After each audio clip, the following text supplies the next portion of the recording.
Okay team, here we are. We're talking about changing a tyre here with Ewen from Basic Bikes, and he's going to talk us through from top to bottom how we're best doing it. So Ewen, for a start, we need to get the tyres off the bike. So first things first, you've got to know how to take your wheels off your bike. So most people these days on newer bikes are going to have what's called a through axle hub, which will simply unwind. It'll either have a lever, something like this here, which can just be unwound, and on this one you can pull them out and get them in a better position, and then literally just unwind, and it'll either pull straight out or just drop down. The wheel will come out. If you have a through axle but you don't have disc brakes, you may have a caliper brake like this, and they have a little lever at the side which you can just flick up, and it will literally release the cable when it's here and allow that brake to move out the way of the tyre, and the wheel will drop down. That will be the only difference. Okay. What about the back wheel? With the back wheel, the important thing, especially on modern bikes with a high number of gears, is you want to make sure that the rear derailleur is in its highest possible gear at the back, the smallest cog, or the second smallest cog. The reason for that is if you try and take it out in a low gear, as this bike is here, you've got to bend it out the way, and there's a risk of bending the hanger or damaging the derailleur or just getting caught in the chain. So we very quickly, we'll just move this and pedal it. It's easy in the stand, but you can do it just by holding the bike up. Drop it to the lowest gear, and then the same thing, we're just going to unwind the axle. And on this bike here, it comes out just part of the way, but you can pull it all the way out, and the derailleur will move out the way, and the wheel will just drop out. Nice and simple. Right, that's step one. Let's get try and fix our puncture now, shall we, Ewen? So step two, you've got a puncture, air's coming out. Have a look. If you can see where the air's coming out, that's a good thing. Then you know where you're going to start. If you've got a tubeless system, you're probably going to have sealant coming out. You may want to carry like a pair of little gloves, or you might want to just have a little bit of a cloth just to wipe up, because there will be a bit of mess. Most bikes these days are going to have tubeless or some sort of sealant. Key thing to do is look at the reference of where the logo is next to your valve, because you want to make sure you can find where that hole is so you know where to look. Because the worst thing that can happen is you get something in the tyre, you put a new tube in there to ride home, but you haven't checked the tyre in the right place to find what's caused that puncture. And it's often something like a thorn or a piece of wire. You've got to find that first. So on this one, we're just going to let this down. This has a tube in it. So this is the simplest thing. So let's assume you've lost all the air out the tyre. It's already gone down. With most of your modern road bikes, gravel bikes, mountain bikes, they'll have a tubeless compatible rim. These can be a little bit tricky to get off if you don't know the basic steps. So the basic steps are, once this is all gone down, we've got enough out, you have to make sure that the tyre gets disconnected from the rim through here, and you have to push it and it will come away. Maybe not quite as easy as this all the time, but work your way all the way around so that the tyre, you can hear it unclicking, and we'll do both sides, is push it away from the rim so that it goes in. In the centre of the rim there's a well for the tyre to sit in, and it makes this a lot easier to do. We'll still need to use a tyre lever to get this off, and when you start with your tyre lever, something like that, just nice and simple, you want to start opposite the valve. You don't ever want to start next to the valve, even if it's tubeless. Start away from the valve just so you don't damage any of those parts, because you're going to lean in and lift your tyre up, hook it in underneath the tyre, and if you've done the job of pushing the tyre away, you will find this really easy, and it will literally just push away from yourself with your thumb out the way. Don't put your thumb around it, because you'll get it caught in the spokes and you'll be a bit unhappy. It's going to hurt. So we take the tyre off, and with this one, because we've got a tube, we can pull it out, and there's our tube come out. Okay, that's pretty simple. Ewen, what happens if the tyre bead is really tight and one lever is not really enough? Well, really, that stage of pushing the tyre off should do it without with one lever. It's not very common you would need two, but if you needed two, I'll show you on the other side. You put a tyre in and you find the spoke, which is on the side that you're working on. So this one, the disc side, this spoke here. You're going to put the tyre lever in, and the tyre lever's got a little hook, and you're going to hook it on. And it's going to stay in position. And usually you'll have a pair of tyre levers. And then close to that, you'll have to get your tyre lever into the little gap that's now there and do the same thing. And then you may have to clip that. But what you can usually do, if you've got it to this point, you should then just be able to push it forward. Enough has come off that you should be able to just push away, and always push away. Don't pull it forward to yourself, because if you pull it forward to yourself, it will fly off and you'll punch yourself in the face and you'll be a bit unhappy. And always remember to hold it like I'm holding it there with your thumb out the way. Don't hold it with your thumb on the inside, because if your thumb goes into that spoke, it's really going to hurt. Yep. So, and once you've done that, once you've got part of the tyre off, it will come off. We find a lot of the time people struggle with tyres because they haven't got it into the centre of the rim.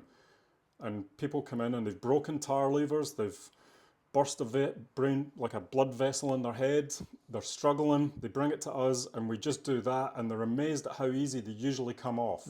And 99% of tyres will come off that easily if you've got that step done of pushing it into, you can see there how deep that section is in the middle of the wheel, just here in the middle of the rim. Yep. If you get your tyre into there, it is so much easier. Nice. If you don't have that done, you're going to struggle.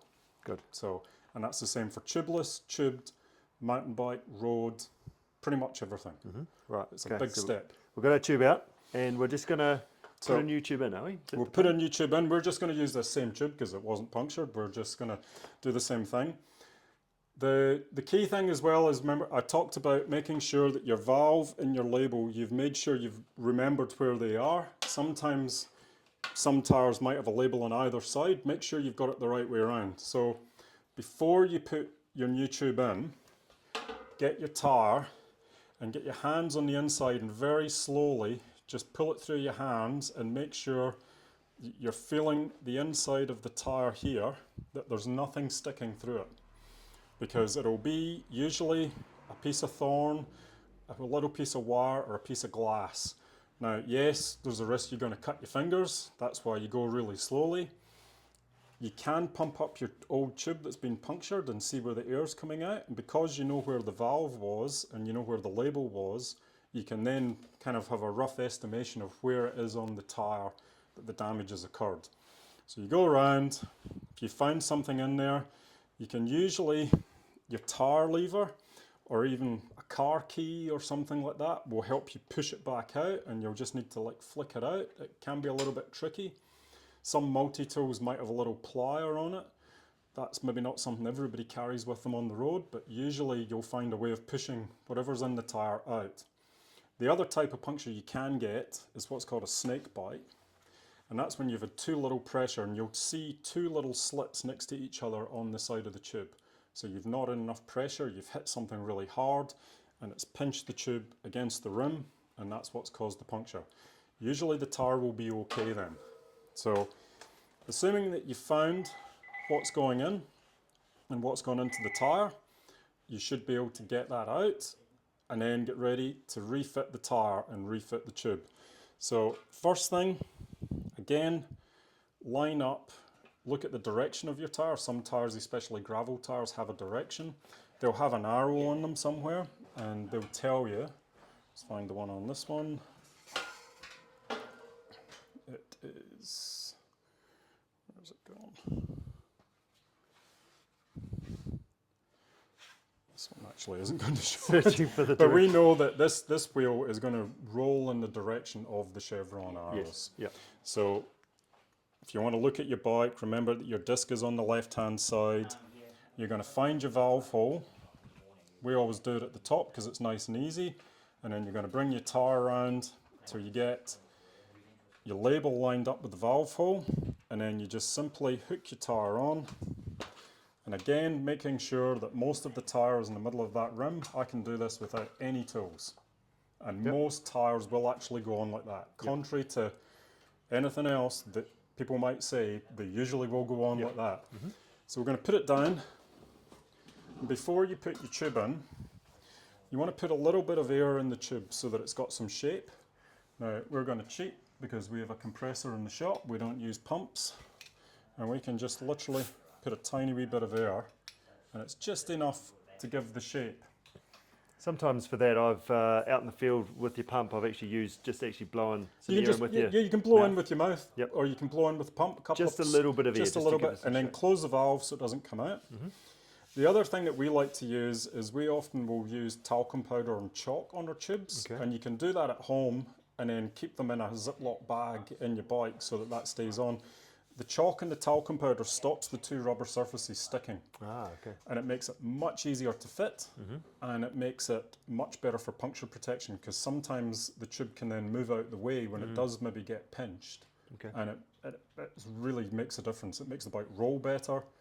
Years ago, tubes used to always come chalked, and puncture kits had a little block. Yep.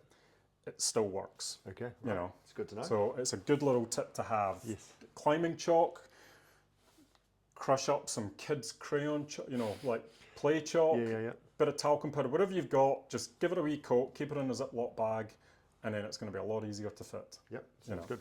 So we're going to get the wheel, and how you want to hold it is up to you. But I'm left-handed, sorry, but I put the valve core in first, push it down, and then all you're going to do is just simply work your way around the wheel. I'll put it on the bench, might be easier. I'm going to work our way around and just tuck the tube in. And because it's got a little bit of air, it'll literally just fall into place like that. Yep. Okay. Once you've got that in, then we're getting the tyre back on.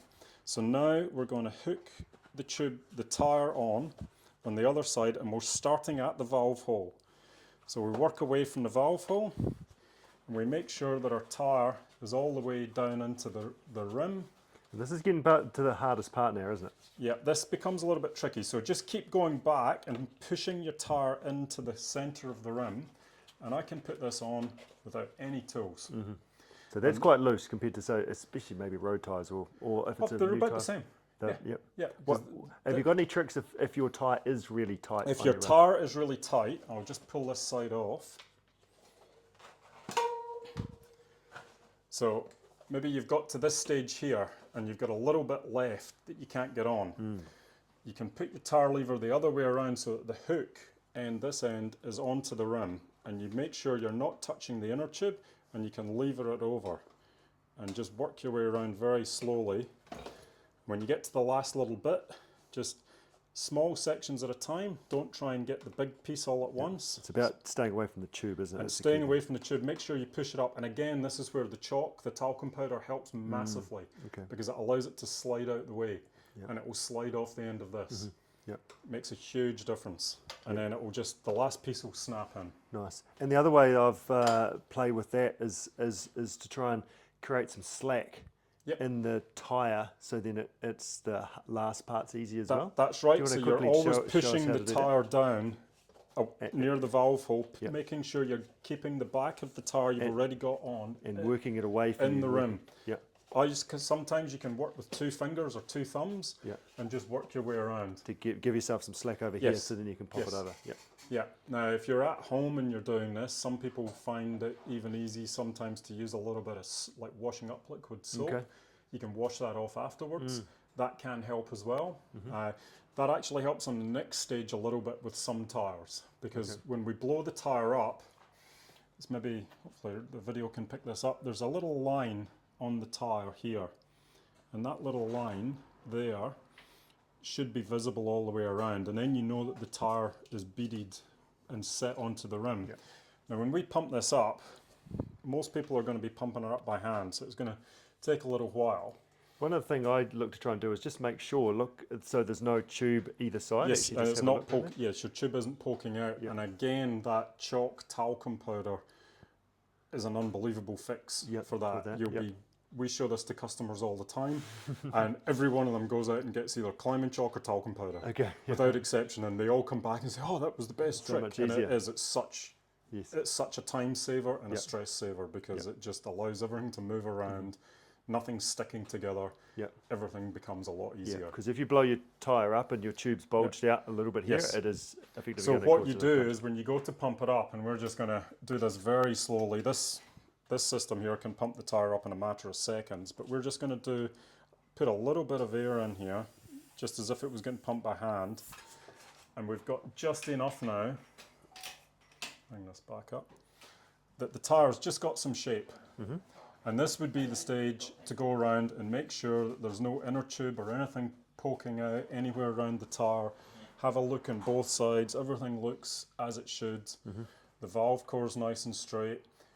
If you have a little lock ringy piece, we usually throw those away because they can pull the valve out when you blow them up or when they deflate, and it can render the tube unrepairable. So it's saving some weight as well. Saves a little bit of weight. It's all about the grams, but I get it just so that it's got some shape. So if I put that on the floor and push it, it's actually it's got some shape, but there's very little in there. I can still push that completely off the rim.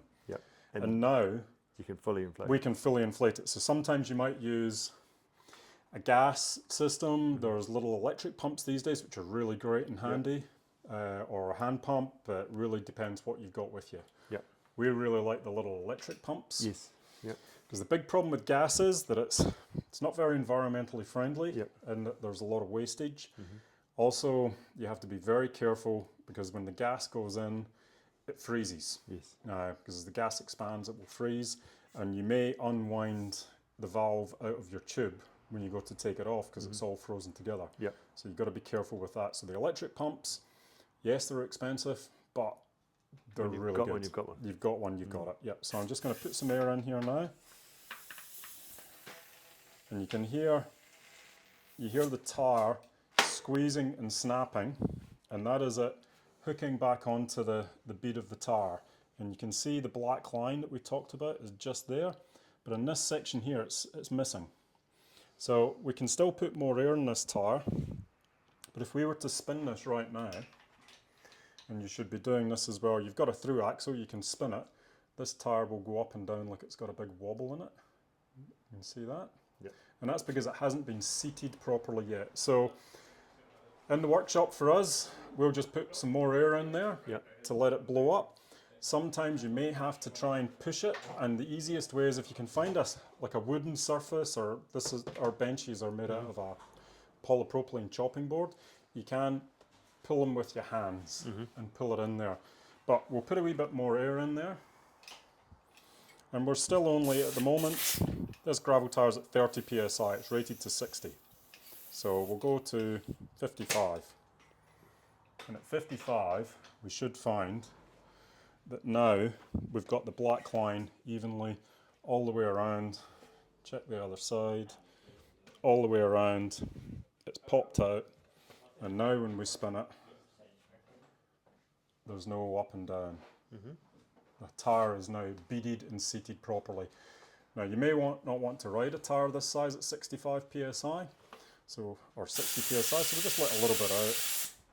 You know, you can, tyres, yes, if you're racing on your road bike, you might want to have them at a specific pressure, but after you've had a puncture on the road and you want to keep going, you want to get as much air in there probably as you can that's comfortable and just keep on riding. The modern little electric pumps do have pressure gauges on them, so you can set it to 65, 80 psi, 90, whatever you want to run, and it will set it to that. And we do test them, and they are very accurate. You know, so it's a very reliable way of pumping your tyre up. Good stuff. Close your valve off, just wind it in, and it's done. If you like having valve caps, you can put a valve cap on. Personally, we don't like valve caps on our own bikes. Less weight. Less weight, we're all about saving weight. But that, same for the front or rear, it's always the same basic method. Now you're putting your wheel back in. And now we're going to put the wheel back in. So the front wheel is really simple. So the front wheel, I'll just put it in. The key thing to remember if you have a hydraulic disc brake is try not to squeeze the levers. If you've got the bike upside down, don't be worried about your brakes going upside down and causing trouble. That is really a sign that your brake really needs properly bled, so it shouldn't be an issue. As long as you haven't pushed your brake lever in, you'll just line your disc brake up into the slot of your brakes in here, and then it will just sit up. The through axle will just push through and then you'll just wind it up. Some through axles may not have a lever, they might just be an Allen key. It'll be a 5 or a 6mm Allen key usually. If you have a lever, do try pulling it because it can often put it in an easier position for you to undo it. And then when you're finished with it, put it in a position that's out the way. So you don't want to have it facing forward because if it's facing forward, one, you could hook on the wheel of somebody in front of you, or if you're on a gravel bike or something, you could hook a stick in there, or yeah, try and put it so that it's generally facing backwards slightly and up out the way. Yep. And then just spin the wheel, that's brakes are working, it's good to go. Yep. Rear wheel, puncture obviously is the same, changing the tyre is the same. The problem that you've got with this one is you've got to make sure that whatever gear you were in here, you remember which cog it was in. So either of the lowest 2 cogs is the best place to be. On some bikes, because the carbon, especially on some modern bikes, can be really wide at the back, the second gear might be the best one, just to give you better visibility, but either will work. And if you're one gear out when you line it up, it's okay. You can that will sort itself out when you spin it initially. So we get the wheel. On this bike here, the axle doesn't need to come right out. There is a little slot, so the axle stays in the wheel. Some you have to take them out. So we're going to bring it up, pull the front of the derailleur here. The easy way to do it is to put your fingers on there and put your thumb on this, the bottom of the jockey wheels, and that will allow it to come back, and then you can bring the wheel up, hook the chain on that cog and keep pulling up. Look at where your disc brake's lining up through the slot, and then pull it up, and it's in. And then we're just going to tighten up the axle. And then, before you do anything else, pedal the bike forward, and it will just set the gears back into the correct one. Now, you don't want to be taking off, so if you've got your bike upside down, you don't want to be taking off in your highest possible gear. So just while you've got the bike upside down, or wherever you've done it, put it back into an easy pedaling gear so that you can pedal away. Because otherwise, yeah, it's quite tough to get your bike going again. And Happy days. check the wheel spins nicely, which it does. No resistance, no rubbing. It's good to go. Good job. Well done, Ewan. We need a high five. Okay, cheers.